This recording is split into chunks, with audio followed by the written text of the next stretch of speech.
ಹರಿ ಓಂ. 8ನೇ ಅಧ್ಯಾಯದ 11ನೇ ಶ್ಲೋಕ.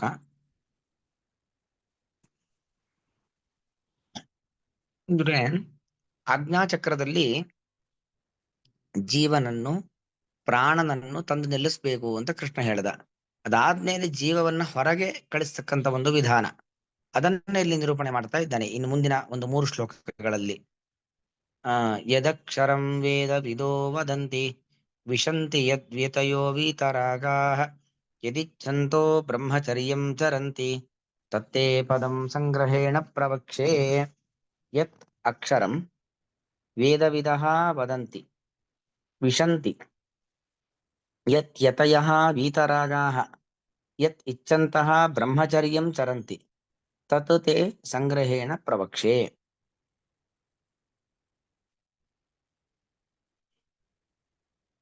ಅಂದ್ರೆ ತತ್ವತೆ ಸಂಗ್ರಹೇಣ ಪ್ರವಕ್ಷೆ, ಅದನ್ನು ನಾನು ನಿನಗೆ ಸಂಕ್ಷೇಪವಾಗಿ ಹೇಳೋದು. ಸಂಗ್ರಹ ಶಬ್ದಕ್ಕೆ ಸಂಕ್ಷೇಪವಾಗಿ, ಎಲ್ಲವನ್ನೂ ಸಂಗ್ರಹಿಸಿ ಸಂಕ್ಷೇಪವಾಗಿ ಹೇಳ್ತೇನೆ ಅಂತ ಅರ್ಥ. ಏನನ್ನು ಹೇಳ್ತೇನೆ? ಆ ಪರತತ್ವದ ನಿರೂಪಣೆ. ಯಾಕಂದ್ರೆ ಸತಂ ಅಲ್ಲಿ ಹಿಂದೆ ಬಂದಿರತಕ್ಕಂಥದ್ದು ಸತಂ ಪರಂ ಪುರುಷಂ ಉಪೈತಿ ದಿವ್ಯಂ, ಪರಮ ಪುರುಷನನ್ನ ಸೇರುತ್ತಾರೆ ಅಂತ. ಆ ಪರಮ ಪುರುಷ ಅಂದ್ರೆ ಯಾರು, ಅವನು ಸೇರ್ತಕ್ಕಂಥ ಕ್ರಮ ಹೇಗೆ, ಇದನ್ನ ನಿರೂಪಣೆ ಮಾಡ್ತೇವೆ. ಆ ಪರಮ ಪುರುಷ ಅಂತಂದ್ರೆ ಯತ್ ಯತ್ ಅಂದ್ರೆ ಯಾವ ಪರಮ ಪುರುಷವನ್ನು ಅಂದ್ರೆ ಆ ದಿವ್ಯಂ ಪರಮ ಪುರುಷಂ ಉಪೈತಿ, ಪರಮ ಪುರುಷನನ್ನ ಸೇರ್ತಾರಲ್ಲ ಆ ಪರಮ ಪುರುಷ ಅಂದ್ರೆ ಯಾರು ಅಂತ ಹೇಳಿದ್ರೆ ಅವ್ರ ಬಗ್ಗೆ ವೇದವಿದ ಅಕ್ಷರಂ ವದಂತಿ. ಯತ್ ಯಾವ ಪರಮ ಪುರುಷ ಇದ್ದಾನೆ ಆ ಭಗವಂತನನ್ನ ವೇದವಿದರು ಅಂದ್ರೆ ವೇದವನ್ನ ಓದಿದವರು. ವೇದ ಓದೋದು ಅಂದ್ರೆ ಬರೀ ವೇದದ ಮಂತ್ರವನ್ನ ಕಂಠಪಾಠ ಮಾಡಿದವರು ಅಂತ ಅರ್ಥ. ವೇದ ಮತ್ತು ವೇದಾಂತ, ವೇದದ ಅರ್ಥವನ್ನ ಬಲ್ಲವರು ಮತ್ತು ವೇದಾಂಗಗಳು ಅಂತ ಏನು ಕರಿತೀವಿ. ಶಿಕ್ಷಾ ವ್ಯಾಕರಣಂ ಛಂದಃ ನಿರುಕ್ತಂ ಜ್ಯೋತಿಷಂ ತಥಾ ಕಲ್ಪಶ್ಚೇತಿ ಷಡಂಗಾನಿ ಅಂತ ವೇದಕ್ಕೆ 6 ಅಂಗಗಳು: ಶಿಕ್ಷಾ, ವ್ಯಾಕರಣ, ಛಂದಸ್ಸು, ನಿರುಕ್ತ, ಜ್ಯೋತಿಷ ಮತ್ತು ಕಲ್ಪ ಅಂತ ಒಟ್ಟು 6. ಇನ್ನು ಬೇರೆ ಗ್ರಂಥಗಳಿದ್ದಾವೆ. ಹೇಗೆ ವ್ಯಾಕರಣ ಅಂದ್ರೆ ಪಾಣಿನಿ ವ್ಯಾಕರಣ ಮೊದಲಾಗಿರ್ತಕ್ಕಂಥ ವ್ಯಾಕರಣ, ಶಬ್ದಗಳ ನಿಷ್ಪತ್ತಿ ಹೇಗೆ, ಶಬ್ದಗಳ ಯಾವುದು ಸಾಧು ಶಬ್ದ ಯಾವುದು ಅಸಾಧು ಶಬ್ದ ಅನ್ನೋದನ್ನು ವಿಚಾರ ಮಾಡತಕ್ಕಂಥ ಗ್ರಂಥ ವ್ಯಾಕರಣ ಗ್ರಂಥ. ಹಾಗೆ ವ್ಯಾಕರಣದಂತೆ ಇನ್ನು ಬೇರೆ ಬೇರೆ ವೇದಗಳ ಸ್ವರಗಳ ಬಗ್ಗೆ, ವೇದಗಳಿಗೆ ಯಾವ ತರ ಅರ್ಥ ಮಾಡಬೇಕು ಅನ್ನೋದು ತಿಳಿಸಿಕೊಡ್ತಕ್ಕಂಥದ್ದು, ಮತ್ತು ಗಣಿತವನ್ನ ಒಳಗೊಂಡಂತ ಜ್ಯೋತಿಷ್ಯ, ಇದೆಲ್ಲವನ್ನು ಯಾರು ಅಧ್ಯಯನ ಮಾಡಿದ್ದಾರೋ ಅವರು ವೇದವಿದರು ಅಂತ ಅರ್ಥ. ವೇದವಿದರು ಅಂದ್ರೆ ವೇದವನ್ನು ವೇದಾಂಗಗಳನ್ನು ತಿಳಿದುಕೊಂಡವರು, ವೇದದ ಅರ್ಥವನ್ನ ಬಲ್ಲವರು, ವೇದಾಂತವನ್ನ ತಿಳಿದವರು ಅಂತ ಅರ್ಥ. ಅಂತವರು ಪರಮಾತ್ಮನನ್ನ ಏನ್ ಹೇಳ್ತಾರೆ? ವೇದವಿತಃ ಅಕ್ಷರಂ ವದಂತಿ. ಆ ಭಗವಂತನನ್ನೇನ್ ಕರೀತಾರೆ? ಅಕ್ಷರ. ಕ್ಷರ ಅಂದ್ರೆ ನಾಶ ಇರುವಂತದ್ದು, ಅಕ್ಷರ ಅಂದ್ರೆ ನಾಶ ಇಲ್ಲದೆ ಇರತಕ್ಕಂಥ ಒಂದು ದಿವ್ಯವಾದ ಸ್ವರೂಪ ಎಂಬುದಾಗಿ ಹೇಳ್ತಾರೆ. ವೀತರಾಗಾಹ ಯತಯಃ ಯದ್ ವಿಶಂತಿ. ವೀತರಾಗಾಹ ಎಲ್ಲ ರಾಗವನ್ನ ಕಳೆದುಕೊಂಡವರು. ರಾಗ ಅಂದ್ರೆ ಅನೇಕ ರೀತಿಯಾಗಿರ್ತಕ್ಕಂಥ ಬಯಕೆ, ರಾಗದ ಜೊತೆಗೆ ದ್ವೇಷ ಇರುತ್ತೆ. ಇದು ಬೇಕು ಅಂತ ಒಂದ್ ಕಡೆ ಇದ್ಮೇಲೆ ಇನ್ನೊಂದು ಯಾವ್ದೋ ಒಂದಷ್ಟು ಬೇಡ ಅಂತಾನು ಇರುತ್ತೆ. ಹೀಗೆ ಬೇಕು ಬೇಡ ಇದರ ಹಂಗಿಗೆ ಒಳಪಡದೆ ಇರತಕ್ಕಂಥವ್ರು. ಯಾವ್ದು ಬೇಕು ಅಂತವೂ ಇಲ್ಲ, ಇಂಥದ್ದು ಬೇಡ ಅಂತಾನೂ ಇಲ್ಲ. ಅದರಿಂದ ಆಚೆ ಇರತಕ್ಕಂತಹ ಯತಯ ಅಂದ್ರೆ ಕಾವಿಶಾಟಿಯನ್ನು ಹಾಕೊಂಡಿರ್ತಕ್ಕಂಥ ಸನ್ಯಾಸಿಗಳು ಅಂತ ಅರ್ಥ ಅಲ್ಲ. ಯತಯ ಅನ್ನೋ ಶಬ್ದಕ್ಕೆ ಪ್ರಯತ್ನಶೀಲರು ಅಂತ ಅರ್ಥ. ಭಗವಂತನನ್ನ ತಿಳಿಯುವ ಪ್ರಯತ್ನ, ಭಗವಂತನನ್ನ ಕಾಣುವ ಪ್ರಯತ್ನ, ಭಗವಂತನನ್ನ ಕಂಡು ಮುಕ್ತಿಗೆ ಹೋಗುವಂತ ಪ್ರಯತ್ನ, ಈ ಪ್ರಯತ್ನದಲ್ಲಿ ಇರತಕ್ಕಂಥ ವ್ಯಕ್ತಿಗಳು ಯದ್ವಿಶಂತಿ, ಯಾವ ಪರತತ್ವವನ್ನು ಹೋಗಿ ಸೇರ್ತಾರೋ, ಯದಿಚ್ಛಂತೋ ಬ್ರಹ್ಮಚರ್ಯಂ ಚರಂತಿ, ಯಾವ ಒಂದು ಗುರಿಯನ್ನ ಇಟ್ಟುಕೊಂಡವರಾಗಿ ಬ್ರಹ್ಮಚರ್ಯಂ ಚರಂತಿ, ಯಾವುದೋ ಒಂದು ಗುರಿ ಮುಟ್ಟಬೇಕು. ನಾನು ಈ ತಿಂಗಳಲ್ಲಿ 10 kg ಕಡಿಮೆ ಆಗ್ಬೇಕು, ನಾನು ಈ ತಿಂಗಳಲ್ಲಿ 10 kg ಜಾಸ್ತಿ ಆಗ್ಬೇಕು ಅನ್ನೋ ಗುರಿ.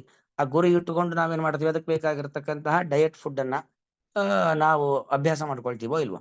ಹಾಗೆ ಯದಿಚ್ಛಂತಹ, ಆ ಮೋಕ್ಷವನ್ನ ಬಯಸಿ ಪರತತ್ವದ ಜ್ಞಾನವನ್ನ ಪಡಿಬೇಕು ಎಂಬ ಬಯಕೆಯನ್ನು ಹೊತ್ತವರಾಗಿ ಬ್ರಹ್ಮಚರ್ಯಂ ಚರಂತಿ, ಬ್ರಹ್ಮಚರ್ಯದಲ್ಲಿ ಇರುತ್ತಾರೆ.